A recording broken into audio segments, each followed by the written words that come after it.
What if running your business didn't mean sacrificing your time, your health, or your weekends? Welcome to Own Your Time, the podcast where we trade hustle culture for mindful, sustainable success.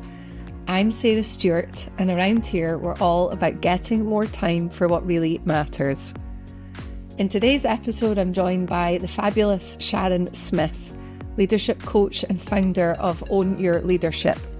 If you've ever felt like boundaries are a bit of a mystery, or you know you should be protecting your time, but actually doing it feels impossible, this conversation is for you.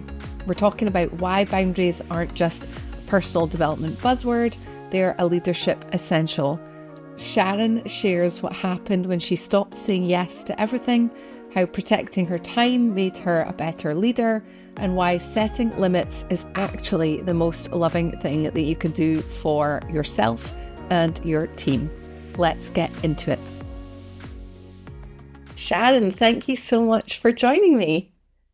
Thanks very much for having me. I'm so excited to be here. Yeah, no, it's great. Remind me where it is that you are dialing in from. So I'm based in West Lothian, but I actually spend a lot of my time up in the Highlands as well. But today I'm in West Lothian. Okay, lovely. It looks nice and your face is nice and bright. Are you facing the window? I am, and I'm looking out on a beautiful oak tree in front of me as well. So Oh, lovely. it's a lovely place to have my desk actually. I'm really fortunate. You know, I am also fortunate because I'm looking out my window and there's trees in front of me as well. It really does make a difference. Oh yeah. Yeah, Yeah. absolutely. And getting to see the squirrels running about and the birds Oh, on the nice. branches. It's cute. Um, so let's get into the conversation then. Take me back a little bit and maybe explain to me and the listeners what led you to start your business, on your leadership, and maybe also where sort of time, because obviously we're on your time, so where sort of time maybe intersected with that and your decision making and things. My goodness, I honestly think that every twist and turn in life has led me here. Sometimes you think the pathway's clear now. So my background's in education. I was a primary teacher, and I worked my way up the ranks to acting head teacher, and then I went to a national role, and then I became a quality improvement officer in a local authority. And over that time, I had some great leaders and I had some really poor leaders. And what I realized that I thrive on relationship building. Um, and during the course of my career, we obviously had COVID. At that point, I was working to support the wellbeing of teachers, working with a couple of coaches, one of them being actually one your guest that you had previously, Sarah Phillips. I worked with her during that time. Um, but I did a coaching qualification at that point, and it was the thing I think that got me through that period of COVID was that professional learning that I was doing at that time. And then when I moved from that role that I had, I went into local authority and I ended up in a really, really busy role. It was a QIO role for professional learning and leadership. And it was at that point that I had realised that my leadership journey did not entail any professional learning about leadership. I was just one of those leaders who ended up in a leadership role without having been taught the theory behind leadership and actually how leading is different from managing and, all of the things we need to know about leadership to be an effective leader. So that became really clear to me. This role was only a fixed term role, and it was actually a role that was impossible. It was absolutely impossible to achieve what needed to be achieved in the time that I had. I worked full time and I was working every evening and I was working weekends, and it was tough, really tough. It was actually an unachievable goal, and everyone in the team was burnt out. There was no doubt about it. Nobody had time for each other, sadly, because we were just running from one thing to the next. Um, and I actually saw the opportunity of that being a fixed term role as my exit door. And it was Yeah. an opportunity for me to step over the threshold from the world of education, of full-time secure employment, some might say I'm mad, into running my own business. I thought if I was going to work as hard for somebody else, I might as well work as hard for myself. And I started a coaching company, and I was coaching everybody and anybody that needed coaching. I felt like I was going to transform the world. And then soon realised that I was talking to nobody, and from a marketing point of view, I needed to actually have a bit more of a niche. And at the time, all my clients were actually leaders, bizarrely. And just thought, I just maybe need to go back to what I know now, having spent some time really learning about the theory and understanding of leadership. And I'm working with leaders that are needing assistance. That's create own your leadership. And let's make it about people really taking ownership and understanding what that means to them and how they can do it better for themselves and for their teams. And here I am. That's Oh, me. I love that. The I was actually scribbling a note there because I didn't want to forget a point that came to mind there. And so you talked about the difference between managing versus leading, Yeah. and the the listeners may not know the nuance to that. And so I just wanted to ask, in your, like, from your standpoint, what is the difference between managing and leading? Managing is more about the to-do list, the HR to-do list, the operational side of being a team leader, a manager, whatever title you have. But being a leader is about, for me, how you turn up, how you behave. The more strategic vision is required in a leader as well, not just looking what's in front of you, but looking way ahead of you and looking at the bigger picture. And you also, a leader is very much about people. It's very much about creating a safe space for people to work. You create the culture. We don't, there's stats that I don't have in front of me, but we don't leave our jobs because of the job. We normally and often leave our jobs because of our managers, because we've not Mm. been led by good people. And for me, I was really aware of that in my career. Those managers who were great, those leaders who were great, rather, I would do anything for them. I would work, whatever I had to do, I would really step up and step beyond what was my role for these people. Whereas managers who don't see you, who don't appreciate you, who don't respect or want to listen to your voice, who don't include or are not collaborative, they're the tick boxers. They're the people that are maybe striving for their own career rather than thinking about everybody together. And actually, for me, a leader breeds leaders as well. And Yeah. there's that distinction. You can be a leader and manage very well, because we all have to do the managerial side of it, but not all managers lead well. Yeah, so interesting. And I'm sure we could talk about that We could. little nugget alone for um okay. And you've shared before that maybe initially that your viewpoint was that a great leader meant saying yes to, everything. What was the, like, maybe the aha or the light bulb moment that sort of changed that thinking for you? Do you know, Sarah, sadly, I learned the hard way. Um, 2016 for me was my year of doom. I had more bereavements than I'd care to mention. It was just horrendous, including losing my dad and my mother-in-law rather, that year. And it took its toll on me emotionally. My capacity was low anyway. Um, but we also had a perfect storm in school. So at that point, I was deputy head of quite a big primary school. And due to various reasons, I was the only one standing in the school in the senior leadership team. The other three people were either in class or they were off for various reasons. I'd never planned to be a head teacher. I hadn't had any head teacher training. I really hadn't been in that position. I'm a great wing woman, by the way. I'm there to support all the way.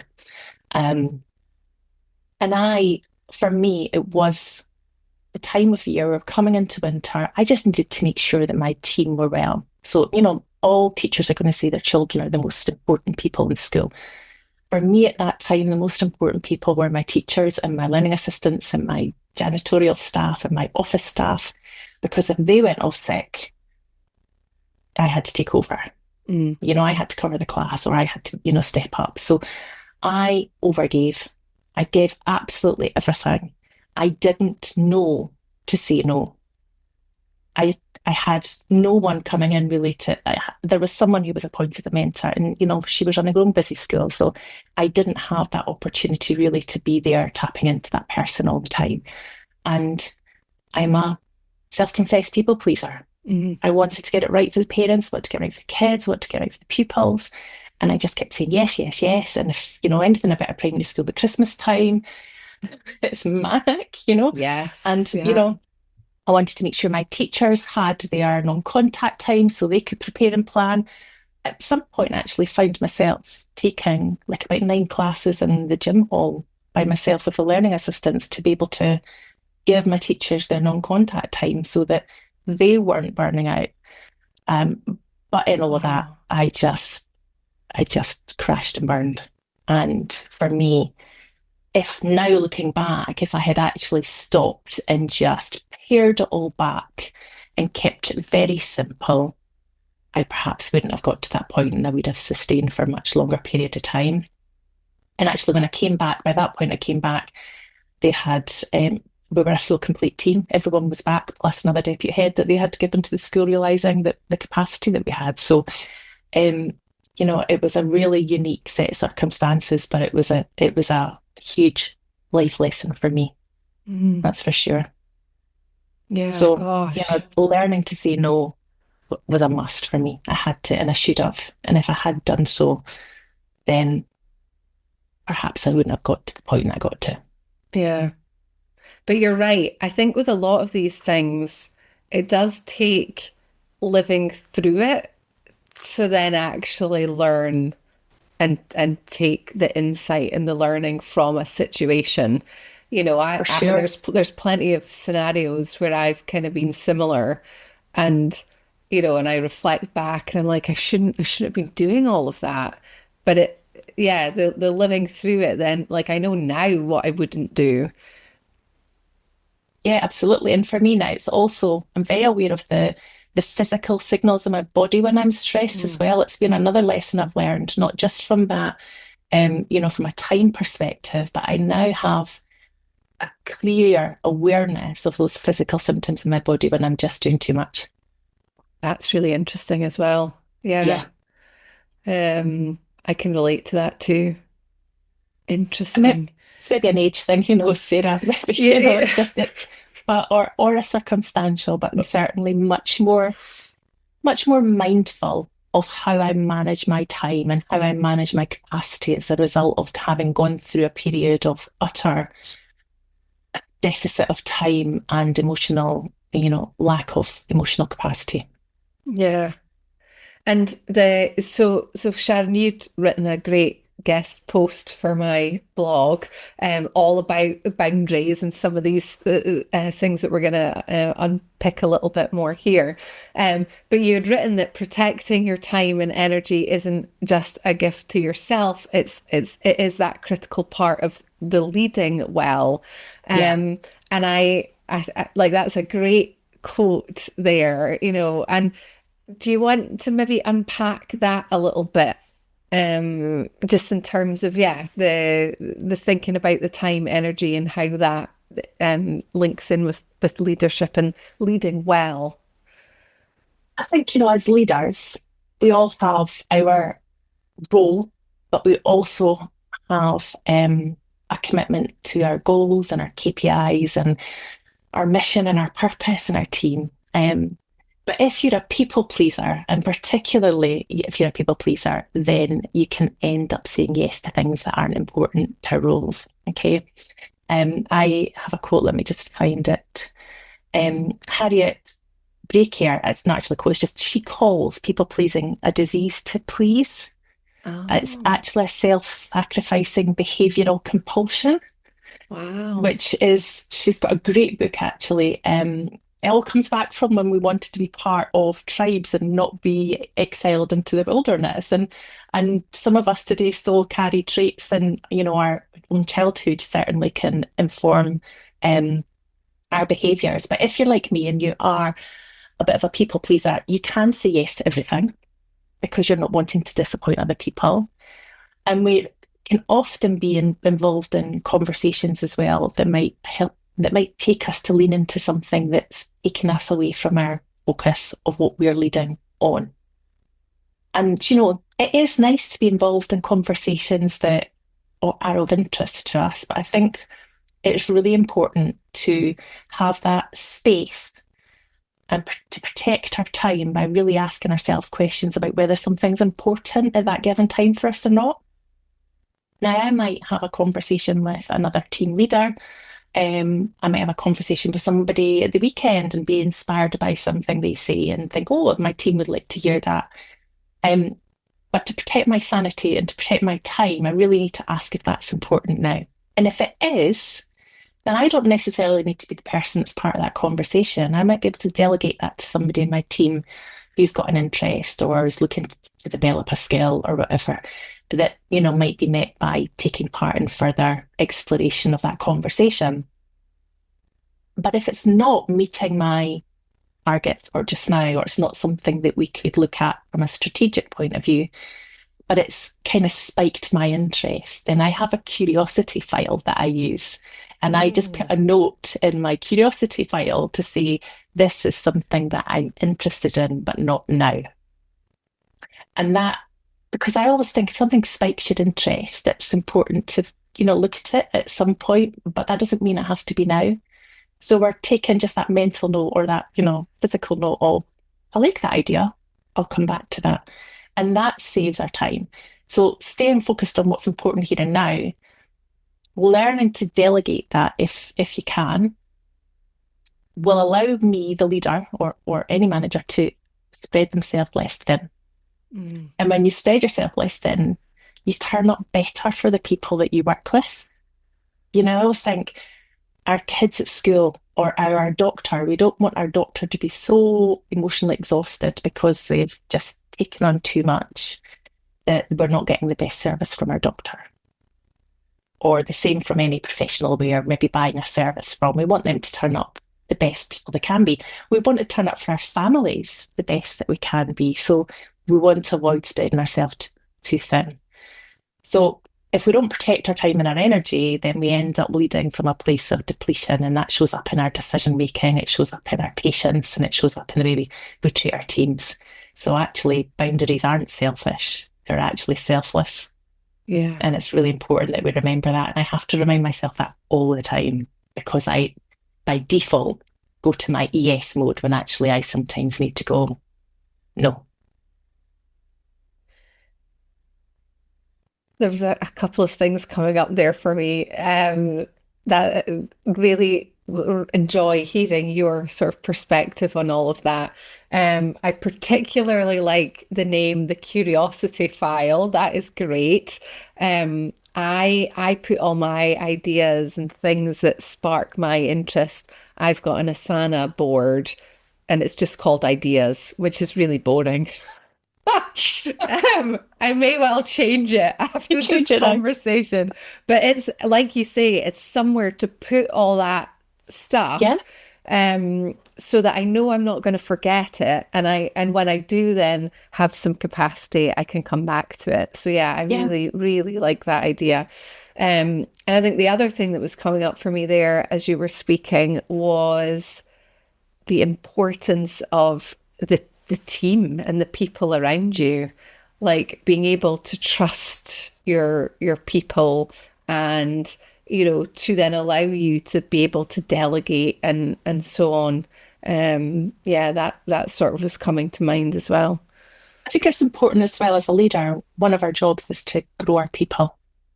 And by doing everything ourselves, we're not doing that. So if we know our teams well, we have regular conversations about people's professional development, then when opportunities arise, the right thing for us to do, not only to protect our time, is to allow people to be trusted enough by you as the leader to go and explore that and see what that can bring back and what our team can benefit from that experience, and leaving the judgments to somebody else, I think is a really empowering thing for them too. So it's a Yeah. win-win for everybody, really, isn't it? Yeah, it really is. On the topic of boundaries, and you said, I forget the exact words you used there, like they aren't selfish. I forget what you then Yeah, they're said. selfless. Selfless, yes. Yeah. If people like, I mean, I know a lot of people that are reluctant to sort of put boundaries in place. Um, they maybe also don't fully appreciate what a boundary means. Like, might you be able to just explain a little bit more about that, and like, yeah, helping someone maybe shift their mindset when we're thinking about boundaries? It's an interesting thing, isn't it? Because there's such a misconception about boundaries. Um, I think it's just, first of all, it's self-preservation. But boundaries are not about shutting people out. It's about sharing, um, almost like guides to other people. You know, you're setting parameters, clear parameters that are not excluding people, but explaining what it is, that's why you're doing it and why it's important. And actually, you also are modeling good behaviors to other people. So for me, my first experience of that was in my very first, in fact, it was in my second year of teaching. I was still a probationer teacher, and we had this great woman who came into our team. She was as assistant head teacher, but she had a young family, and she was highly respected by everybody, but because of how she turned up every day, and her presence and what she did for people. And she was one of my best leaders I've ever had. She eventually became the head teacher, and she was tremendous and a real mentor for me. But she managed her work-life balance brilliantly, and she really set the precedent for everyone else. So she didn't necessarily stay till, ridiculous hours in the building, but she might have gone home earlier. She might have looked after kids and then picked up work afterwards. She didn't email 8 hours to the people. And at that time, we're talking, I think I'm talking 2002 at that point. So it was prior to times, that we have the ways of communicating and scheduling things as we do now. But what she did was then give everyone else the permission to do the same, because she modeled that behavior. She set her boundaries, and by doing so and still turning up as an excellent leader, everyone else then was given permission by her through her behaviors. So boundaries don't necessarily need to be something that's a negative thing. They're actually also a gift. They're a gift to other people to see, actually. And as long as you're not using and abusing those boundaries, and you're still delivering and you're still being the leader, the manager that you need to be, then boundaries can make a real difference if they're done with positive intention. And being clear on what's okay and what isn't. If I need some time, some protected time to do a bit of deep dive in my work, then I'm going to say, guys, I'm blocking this time out in my calendar. I'd quite often say in school, unless the school's burning down, don't interrupt me. I'd have a big don't disturb sign on my office door, because sometimes you just need protected time to be able to do a deep bit of work. And if you don't communicate that well, and if you don't hold the expectation, then you're not setting the boundaries for you and everybody else. And it's really important that protecting that time then protects our energy, and ultimately it protects our focus. And you are so much more productive when you have the boundaries set around about your time, which then help you to lead effectively. It then helps you to, like for school, it was always about school improvement. So then it allowed us to improve, school and the learning. And it's empowering for you as a leader, but it's also empowering for your team, because they see you do it. So then they also know it's all right for them to do that as well, because we need to, we're equals here. I might be your manager, but actually we're equals. And if you need protected time to do a bit of deep work, I'm going to give you that protected time. It's okay for you to have that. So it should never be seen something as a negative thing. But for me, the key to all is how we communicate it. Yeah, that's where I was actually going to go next. Was just I agree with you. I think the communication part is massive. And Yeah. I think if we then start thinking about how we can help to reclaim our time, I would be with you. The communication is quite a big piece of that.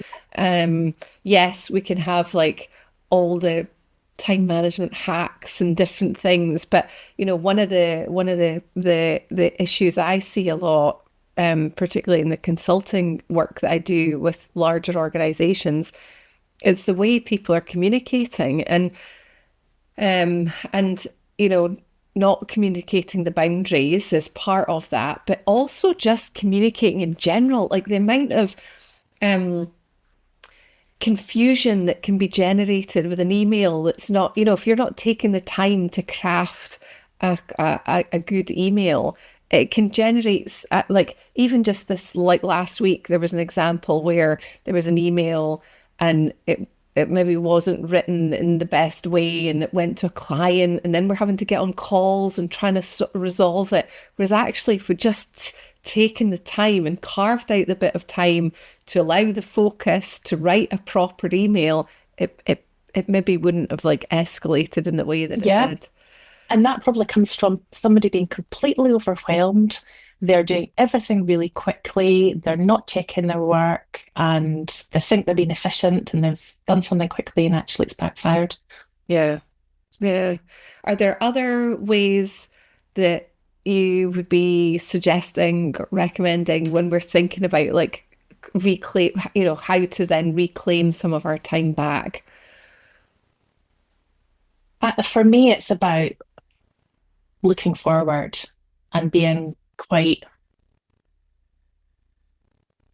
intentional with our calendars. Like I do a lot of time blocking.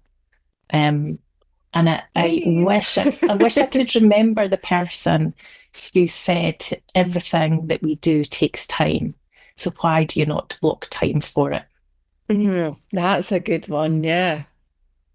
And also, when our calendars are white blank pages, we are inviting people to take our time.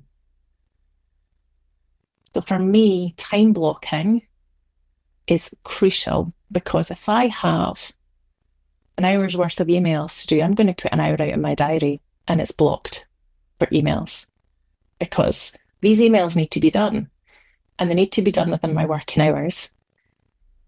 And I need to find time to do it. So, yeah, my calendar's very flexible because life's not perfect and things come in and hijack my time. And I move that block to another time in my calendar. And that really helps me get my time back. And if I have managed to do something in less time, then win-win for me. I don't clear that time in my calendar. I've got some time back, and Yeah. that's protected time for me. And I think that we do need to be selfish with that. And plan time for our conversations. If you if you're working virtually or you're working in an office, you might have an open door as a manager or as a leader for an hour in the morning and an hour in the afternoon. So people can come and chat to you about things that they need to, but with that time, unless it's crucial and really urgent, either email me and I'll pick it up at a different time or come see me the next day when I've got that open and Yeah. like, I don't want to call it open doors, but when they know that you're free, you're available for any conversations that need to happen about progress, about new ideas, whatever it may be, Yeah. on top of your regular one-to-ones and that kind of stuff that you have. That's interesting because I've suggested that to a few different places recently about having like an office hours where Yeah, people can come and drop in and get that question answered or whatever. And unless it was something that was genuinely an emergency, it's yeah, trying to then steer people towards those times when it works for you to be able to have that.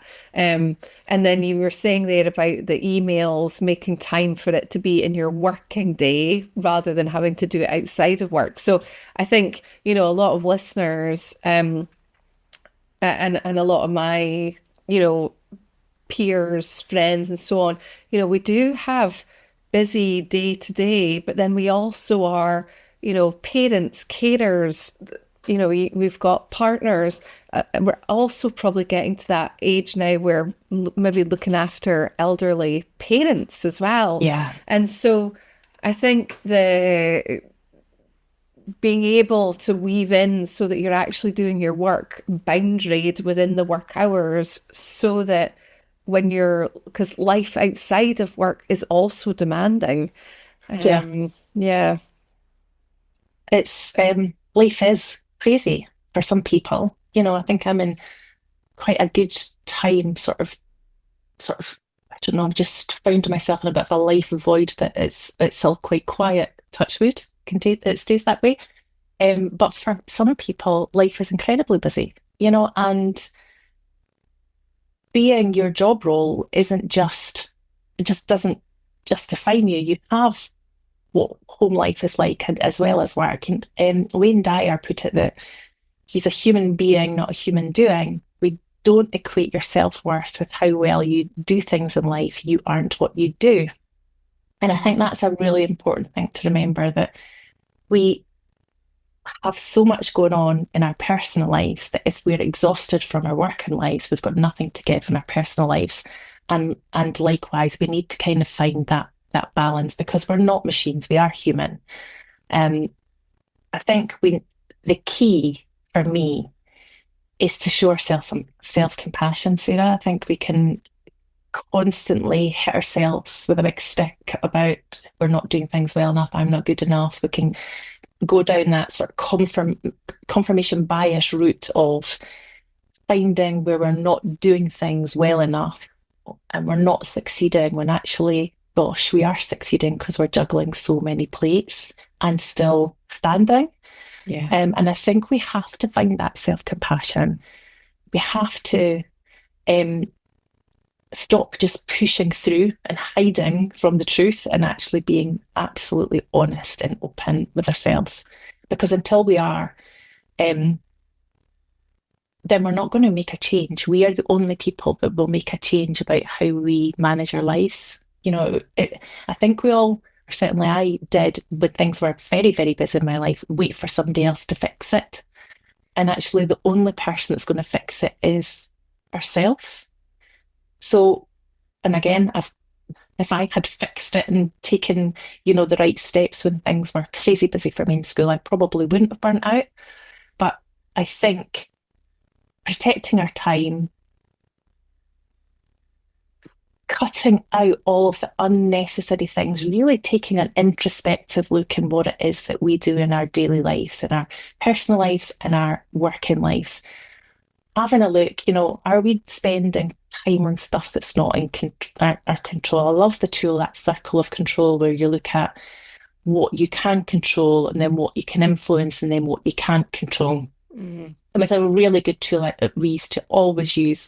It wasn't even a tool that we used, it was always a phrase in my last team that we would say, is that within your circle of control?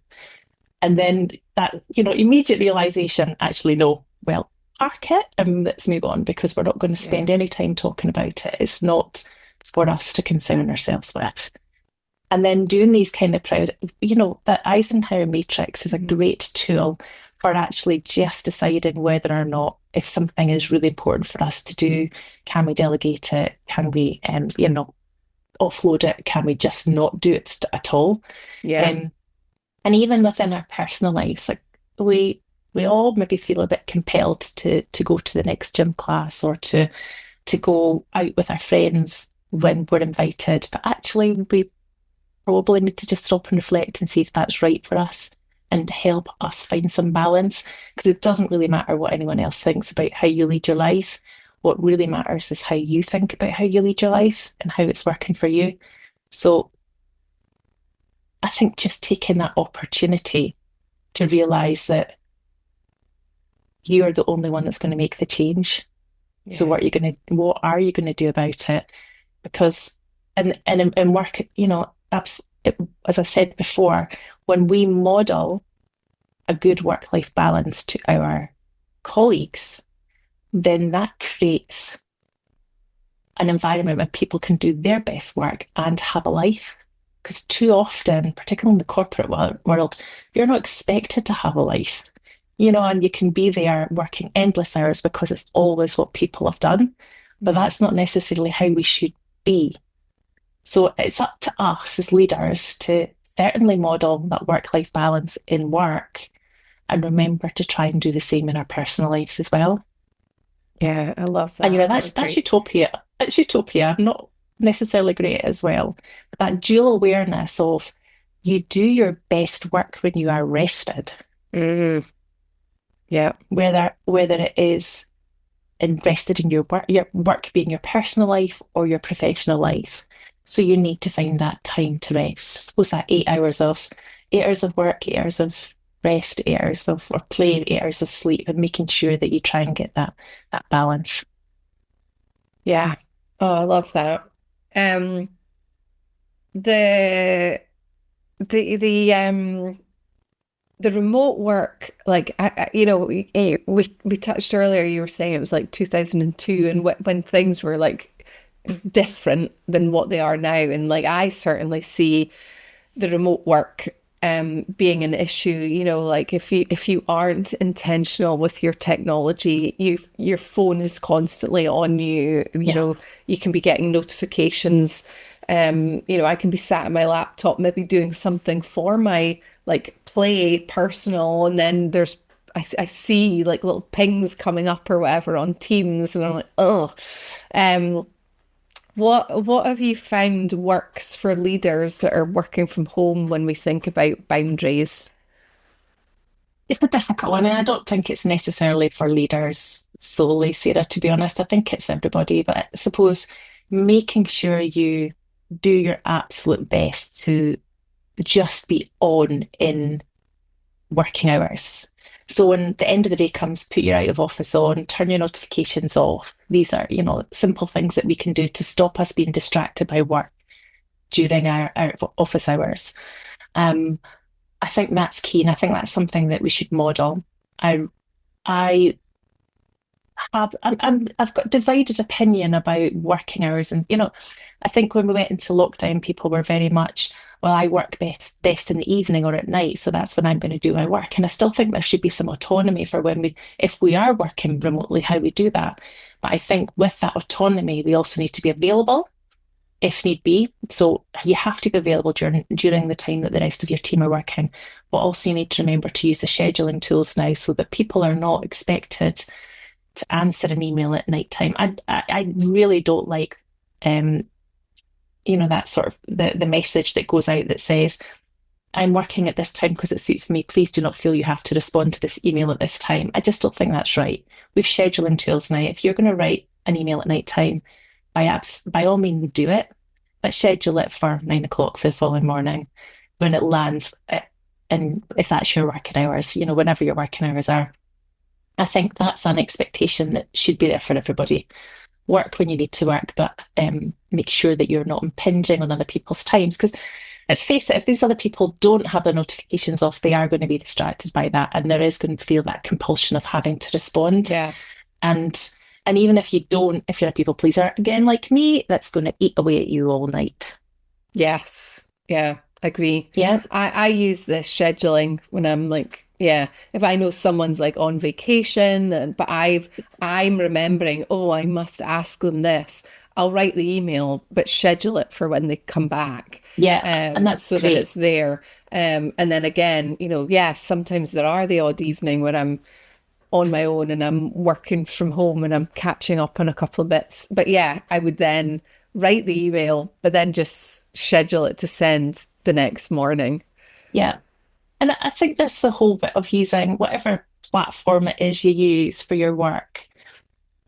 I think one thing about being a leader remotely is remembering to still stay connected with your teams and, whatever. So for me, we use Microsoft, but there are obviously other brands of ways of keeping connected.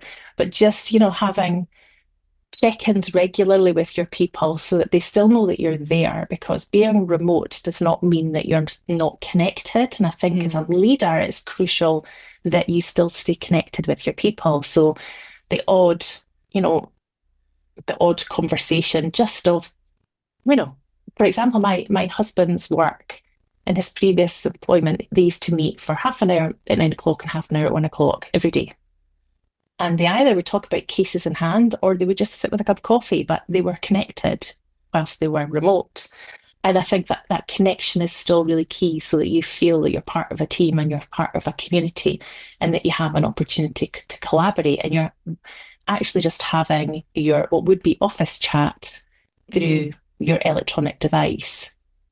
But if, like Microsoft Teams, if you've got time out in your diary to do something, then your availability is going to show to everybody else that you're not available because the systems are linked to your calendar. And then that is key for your boundaries as well, so for your protected time. So keeping your calendar up to date with what you're doing is really, people don't need to see exactly what the content is. You can just show that you're busy, but it also then creates clear parameters for your team that you're not available to chat at that point. Yeah, so important. Oh, what a great conversation. I have got some quick fire questions for you as part of my new segment, which is called the time crunch. And it was my son that came up with that name, and I think it's great. So the first one is, if you could wave a magic wand and help every leader adopt one habit or one mindset shift, what would it be? And we can maybe make this an extended one and add why. Well, I've spoken a lot about my calendar, and I would actually say make your calendar your most important tool in your leadership toolbox, because we can't be strategic as a leader if we're stuck in the operational and the chaos. So if we are intentional with our time and we don't have all that white space for people to fill up, then we're able to use our time to leverage. Time is a leverage as a leader, and we need to be able to use that time to lead well. So I think if our calendars are one of the most important assets we have, we need to use them more effectively. I love that so much. Oh yeah, I'm with you. I think it's interesting the number of people that actually don't use their calendar. Like they work maybe with a to-do list or whatever, and they maybe have like the odd meeting in their calendar, but they're not using their calendar. Like I'm with you all the way. I don't even have a to-do list. Like if you look at my desk, there's no post-it notes, there's not a notepad or anything, because every time I block something, I'll put I actually just use the word in brackets, and then I know to go to the notes of that meeting that I've put in my calendar. And that's where all my reminders are of what I need to do in that block. I've got a menopausal brain, Sarah. I don't hold things very well. I forget. So I might, in the middle of the night, wake up, send myself an email, which is what I quite often do, so then I can go back to sleep without worrying. And that email contains everything. And then I just turn that into a calendar appointment, find when I'm going to do it, and it's all there for me. Yeah. So I use it as my to-do list. And obviously, if somebody's got an important meeting and they can't find a time in my calendar, I'm going to make time for them. And they just need to, ask me for that. But otherwise, every minute's allocated to a task. And I think that's really key to us as leaders and to just, members of our team. Every minute of your time should be allocated to a task, whether that is reflection, whether that's deep focused strategic work, whether that's emails, whether that's meetings. And it's not about micromanaging, it's about realizing our calendars are not white paper. We're busy. Yeah. Oh, so much good stuff here. So that my next quick fire was then what a business tool or app that you can't live without. Maybe it's the calendar then, if we already answered that. Well, it is, but actually I'm gonna confess, this might be no surprise to you. As a solopreneur, it's ChatGPT. And actually it is ChatGPT because it saves me so much time. I work for myself, by myself. I don't have any freelancers working for me. So actually it behaves like my own PA. And when I'm overwhelmed with my to-do list of stuff and I can't get clarity because my brain's too full, then I just ask it the right questions and it gives me a starting point. And quite often that starting point's all I need. Just Yeah. I need a little, it's almost like my peer sitting next to me in the office who might say, oh, have you thought about that? And it plays the same role for me. And I find that really useful and it saves me so much time. Yeah. Amazing. I love it too. I use it a lot. Um, what is your weirdest time-saving hack? I think it's that bit about actually putting all the detail into that appointment. It's not really anything, overly exciting or odd or weird. It's just that I don't know anybody else who manages a calendar like that. And I think I'm perhaps not talking to you, I'm not, but with other people, people think that that's weird. Why would I do that? Why wouldn't I just have a notepad with a to-do list? But actually putting my to-do list saves me so much time worrying about something or trying to remember what I'm going to do. And when you're juggling lots of plates, you do easily forget, particularly with the menopausal brain, what it is that you were meant to be doing in that time. So actually having it very clear it can save me 20 minutes of thinking, raking for a bit of paper that I think I might have put something down and so it's a small shift, but actually quite an impactful one when it comes to being productive. Yeah. Yeah, it's so true. I talk a lot about, like a to-do list on its own will not help you get stuff done. You need it No, with your calendar yeah, because you might start the day, and I hear lots of people talk about, what are your top three things for the day or what's your five things that you're going to do today. But if you've got a back-to-back day of meetings, there's no way that five things are going to fit in that no, day. yeah, And then you just end the day not having done the things on your to-do list and you feel really bad about yourself. Whereas yeah, actually, if you use the two together and make the space in the calendar to actually do the thing, like what you do, Sharon, yeah. then I think it works a lot better. I'm sure there are easier ways to do it, but I use what works for me because I actually really don't have the time to be putting my head into other stuff. So as I say, don't fix what's not broken. And Yeah, it works well for me. yeah, I love it. And then lastly, given we've been talking a lot about boundaries, what is one boundary you will never apologize for?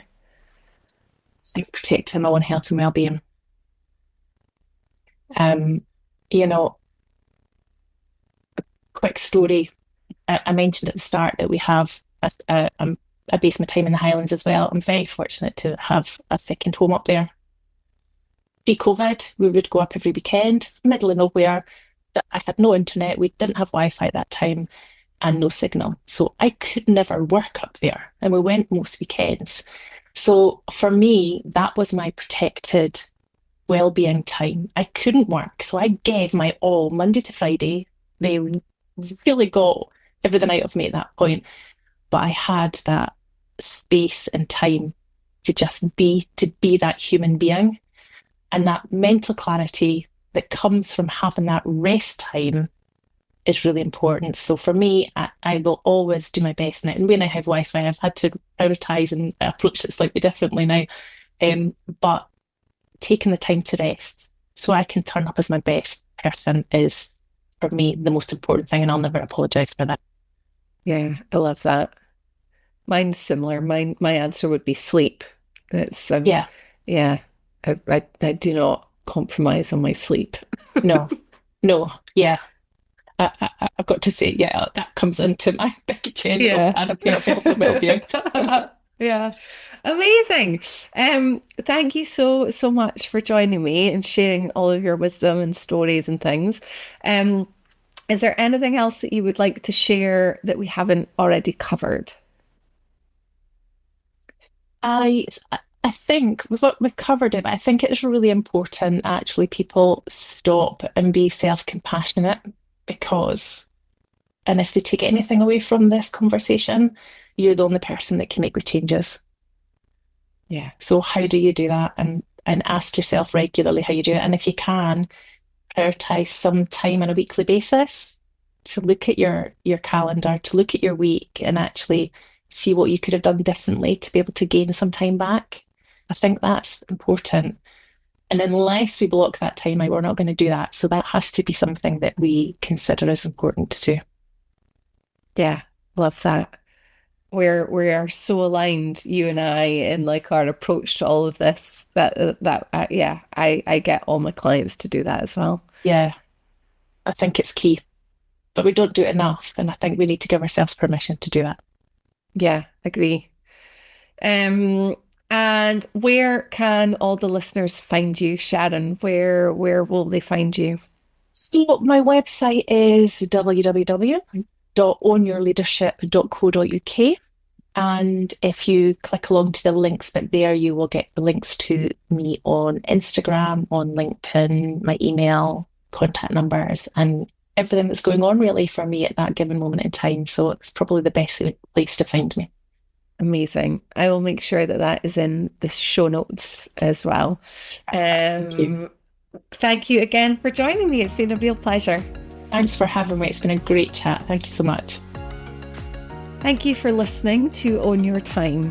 If you have enjoyed today's episode, maybe you've been nodding along, taking some notes, do me a favour and leave a quick review or a comment, or hit the like button wherever you listen to your podcast. Whatever options you have, please do so. It really does help.